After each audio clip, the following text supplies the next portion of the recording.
ابھی شاہد بھائی ہیں آج آن لائن؟ نہیں شاہد بھائی ذرا گئے ہوئے ہیں ہاسپٹل میں. ان کے شاید وہ بردر ان لا بیمار تھے.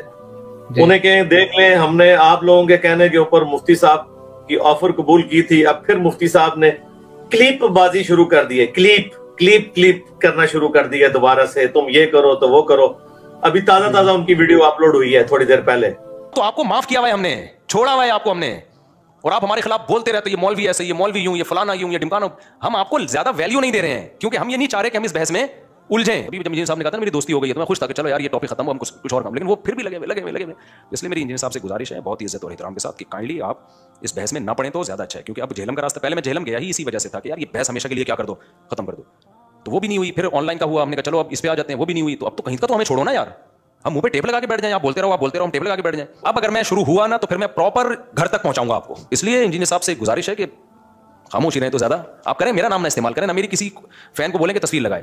ایک طرف آپ کہہ رہے ہو ہم نے مفتی صاحب سے دوستی کر لی ہے، دوسری طرف آپ پھر وہی کام کر رہے ہو. آپ کو چین ہی نہیں آ رہا یار. ابھی تک میں نے انجینئر کے خلاف پراپر ورک کیا نہیں ہے کیونکہ میں اپنے آپ کو اس بحث میں نہیں الجھانا چاہتا. 2-3 چیزیں پھر اور لگا دیتے ہیں جب چلی پڑیں. ٹھیک ہے، ابھی کچھ چیزیں یاد آئی تھی رہ گئی دماغ سے، بہت ساری چیزیں ہیں. یہ جو حدیث 2812 ہے اس کا بھی کئی دفعہ جواب دیا جا چکا ہے، لیکن اب میں نے سوچا اس کا جواب میں 1-2-1 دوں گا. 2812 کا 1-2-1، کیونکہ پھر جواب دو تو پھر کچھ گھوم جاتا ہے بات. ابھی صرف ایک چھوٹی سی بات، یہ جو حضرت معاویہ پہ الزام لگایا جاتا ہے کہ حضرت معاویہ رضی اللہ تعالیٰ عنہ کے حکم سے معاذ اللہ حضرت علی کو گالیاں دلوائی جاتی تھیں، یہ الزام بھی لگایا گیا نا. یہ خوب سمجھ لو حدیث کے الفاظ میں سب اور شتم کے لفظ ہیں. سب اور شتم کا لازمی ترجمہ یہ کرنا گالیاں، یہ بالکل غلط ہے. کسی کی پالیسیوں سے اختلاف کرنا اور کسی کے بارے میں کوئی بھی ایسے الفاظ استعمال کرنا جو یعنی اس کی پالیسیوں سے تو میرے خیال ہے ہمارے اسٹوڈنٹس کو پتا چل گیا ہوگا کہ یہ بھاگ گیا ہے. مجھے خیر 2 دن پہلے ہی پتا تھا. یہ ایک بھائی کے پاس گئے ہوئے تھے جو ہمارے اور ان کے کامن دوست ہیں نام لیے بغیر. تو انہوں نے مجھے بتا دیا تھا کہ یہ نہیں آئے گا.